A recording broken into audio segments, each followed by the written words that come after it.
Good afternoon, नमस्ते, प्रणाम। This is Rashmi Joshi. Welcome to Bhashmi academy.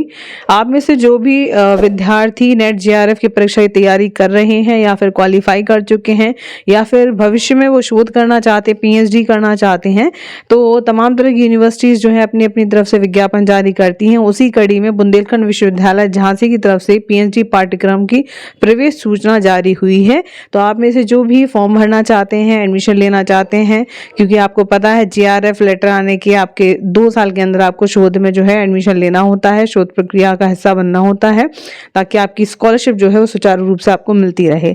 ठीक है, तो उसी क्रम में जो है ये वीडियो बनाया जा रहा है। तो आप में से जिसको भी कोई भी जानकारी चाहिए तो कमेंट बॉक्स में अलग से प्रश्न भी पूछ सकता है। बुंदेलखंड विश्वविद्यालय झांसी द्वारा सत्र 2022-23 के लिए पीएचडी पाठ्यक्रम के विभिन्न विषयों में 26/9/2022 से ऑनलाइन आवेदन प्रक्रिया जो है वो शुरू की गई है। और सबसे इम्पोर्टेंट जो चीज़ है इसमें वो होती है इसकी लास्ट डेट। ठीक है, तो वो पहले मैं आपको बता देती हूँ। इसकी जो स्टार्टिंग डेट है वो तो मैंने आपको बता दी, 26/9/2022 है। ठीक है, और आवेदन हेतु अहर्ता का मतलब होता है eligibility criteria for the admission, right.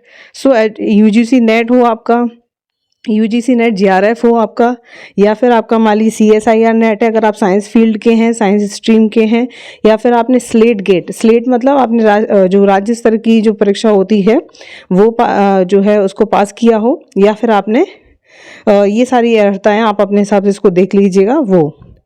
इसके अलावा अगर आपने नहीं भी किया है क्वालिफाई इन केस, तो आपको परेशान होने की आवश्यकता नहीं है।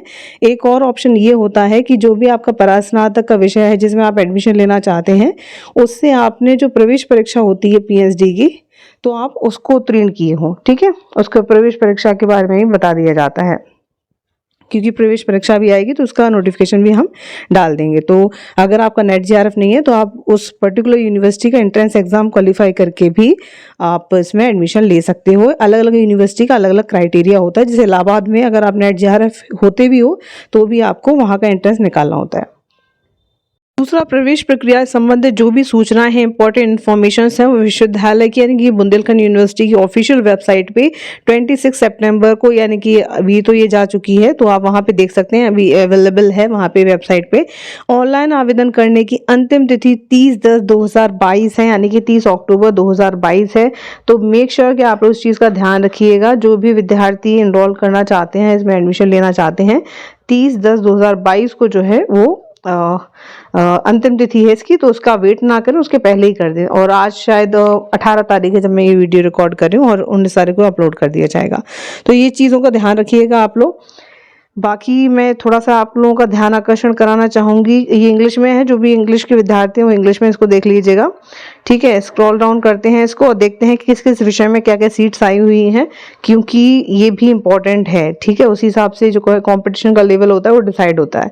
तो फैकल्टी ऑफ साइंस में ये सारे विषय आ जाएंगे आपके, फैकल्टी ऑफ आर्ट्स में ये सारे विषय आ जाएंगे, Hindi, English, Sanskrit, journalism, mass communication, sociology, history, economics and etcetera. तो यहाँ पे सीट्स की बात कर लेते हैं डायरेक्टली। अच्छा, academic merit shall be prepared as follow. जो एकेडमिक मेरिट होगी वो इस तरह से जो है प्रिपेयर होगी। इसको आप लोग पॉज करके देख लीजिएगा कि किसके कितने मार्क्स में। 25% जो है वो आपका अंडर ग्रेजुएट परसेंटेज होगा, 50% जो है पोस्ट ग्रेजुएट परसेंटेज होगा, जेआरएफ के एडिशनल 10 मार्क्स है, और इस तरह से आप इसको देख लीजिएगा वेटेज वगैरह को। Interview 30 marks. ठीक है, तो ये प्रवेश प्रक्रिया का आपका कह लीजिए प्रवेश पाने का एक अहर्ता का क्राइटेरिया रहेगा, एक पैरामीटर रहेगा। आगे बढ़ते हैं, डिटेल्स ऑफ फीस। ठीक है, ये भी इंपॉर्टेंट है भाई कि details of fees to be paid for PhD registration. जो आप पीएचडी रजिस्ट्रेशन की फीस रहेगी वो 2000 रुपये है। ये जो चीज़ों को मैं सर्किल कर रही हूँ, मेक श्योर कि आप लोग इन चीज़ों को नोट डाउन कर लें, या फिर इसका पीडीएफ जो है मैं प्रोवाइड कराने का प्रयास करूँगी, डिस्क्रिप्शन बॉक्स में मिल जाएगा आपको। तो एप्लीकेशन फीस जो है 2000 रुपये रहेगी for general and OBC category, and 1000 rupees रहेगी जो एससी और एसटी कैटेगरी के विद्यार्थी हैं या शोधार्थी हैं। ठीक है, और ये नॉन रिफंडेबल है, मतलब वापस नहीं होगी किसी भी परिस्थिति में। Payment of application fees has to be made through online payment. Online payment के थ्रू इसको जो है, मतलब पहले होता था ना कि आपको जो है जाना पड़ता था बैंक और ड्राफ्ट वगैरह बनवाना पड़ता था, अभी ऐसा कुछ भी नहीं है, ऑनलाइन पेड होगा। ठीक है, कोर्स वर्क फीस की बात करें तो भाई जैसे आपका एडमिशन हो जाता है, इंटरव्यू आप क्रॉस कर लेते हो, सब चीज़ें हो जाती हैं, तो 25,000 रुपये ईच स्टूडेंट शैल पे अ सम ऑफ 25,000 रुपीज़। तो ये चीज़ें भी ध्यान रखिएगा। कई सारे विद्यार्थी अलग से पूछते हैं फीस कितनी होगी, पूरा पीएचडी का खर्चा कितना होगा। तो देखिए पीएचडी का पूरा खर्चा जो है एस्टिमेट आपको बनाना होता है, रजिस्ट्रेशन फीस से लेकर के आपके कोर्स वर्क की फीस, फिर उसके बाद में जो आपकी थीसिस जमा होती है उसकी फीस, और बीच बीच के जो अलग अलग खर्चे होते हैं वाइवा और फाइनल वाइवा के, तो वो एस्टिमेट अलग अलग बैठ जाता है सबका। ओके, तो बात करते हैं यहाँ पे सीट्स की। ठीक है, तो यहाँ पे जो है ये साइंस फील्ड के जो विषय हैं एग्रीकल्चर की, उनकी सीट्स दी गई हैं। ये आपके काम का तो नहीं है। फाइन आर्ट्स, इकोनॉमिक्स, इंग्लिश, ठीक है, इकोनॉमिक्स में 10 सीटें हैं। जैसे हिंदी के विद्यार्थी बहुत सारे हैं, तो 10 सीटें हैं। यहाँ पे देख लीजिए आप ध्यान से, हिंदी लिटरेचर यानी कि हिंदी साहित्य में 10 सीटें यहाँ पे दी गई हैं। ओके, आगे बढ़ जाते हैं। इसी तरह law, education, geology, forensic science सभी विषयों में दी गई है, तो आप अपने हिसाब से इसको पॉज करके देख सकते हैं। सारे विषय हैं मोस्टली, पॉलिटिकल साइंस वगैरह सारे विषय इसमें दिए गए हैं। ठीक है, इसमें जो है कास्ट वाइज भी इसमें वो रहता है कि हाँ भाई। ओके, जनरल गाइडलाइंस यहाँ पे दी गई हैं कि क्या क्या चीज़ें आपको ध्यान रखनी है एप्लीकेशन फॉर्म को भरते समय। Soft copy of colour, photograph, ये सब चीज़ें आप देख लीजिएगा। ओके, जब आप फॉर्म भरें तो ये चीज़ ध्यान रखिएगा कि असिस्टेंट रजिस्ट्रार यानी कि जो सहायक रजिस्ट्रार के नाम से, शोध के नाम से जो है आपका ड्राफ्ट बनेगा, और इसकी जो कॉपी है आपको इस एड्रेस पे भेजनी होती है। ठीक है, I think they are talking about the hard copy. Okay, the envelope containing the application form should be, अच्छा, जो भी आपका एनवलप होगा जिसमें आप जो भी इंक्लोजर्स हैं, आपके डॉक्यूमेंटेशन है, जो भी चीज़ें ऊपर बताई गई उन सबके साथ में जैसे आप उसको पोस्ट करोगे, तो एप्लीकेशन फॉर पीएचडी एंट्रेंस आपको उसके ऊपर बड़े और क्लियर अक्षरों में लिखना ज़रूर है, ताकि वो अलग से समझ में आए।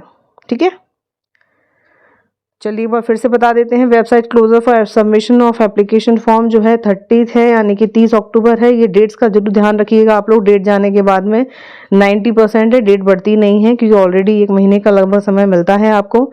Receipt of hard copy of completed application, उसकी जो डेट है वो 7/11/2022 है। एडमिट कार्ड रिलीज की डेट है 25 नवंबर। उसी तरह एंट्रेंस टेस्ट की डेट, देखिए यहाँ पे एंट्रेंस टेस्ट की डेट भी दी गई है, तो वो है आपकी 30/11/2022, यानी 30 नवंबर 2022। ठीक है, और एंट्रेंस का जो रिजल्ट होगा वो डिक्लेयर हो जाएगा 7/12/2022, 7 दिसंबर 2022 को। And the most important thing is कि अगर आपने ये सारे क्राइटेरिया फुलफिल कर लिए, इनको पास आउट कर लिया, देन आपका कोर्स वर्क भी तुरंत स्टार्ट हो जाएगा, यानी कि साल की शुरुआत में 3 जनवरी 2023 को आप एक पीएचडी शोधार्थी के तौर पे एनरोल हो चुके होंगे और आपका कोर्स वर्क स्टार्ट हो चुका होगा। कोर्स वर्क की जो अवधि होती है वो होती है 6 मंथ की। फिर इसका भी एक एग्जाम होता है, उसको भी क्वालिफाई कर लेंगे तो फिर आपकी आरडीसी बैठक होगी, जिसमें आपको आपके गाइड और आपका जो भी शोध शीर्षक है उसका अप्रूवल मिलता है, और फाइनली आप अपना रिसर्च पे काम करना स्टार्ट कर देते हो।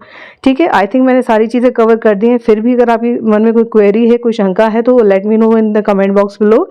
मिलेंगे आप लोगों से नेक्स्ट वीडियो में। Till then take care, bye bye, स्वस्थ रहिए, मस्त रहिए, और चैनल को सब्सक्राइब नहीं किया तो सब्सक्राइब कर लीजिएगा, वीडियो को लाइक कर दीजिएगा और शेयर जरूर कर दीजिएगा अपने कंसर्न ग्रुप्स में। धन्यवाद।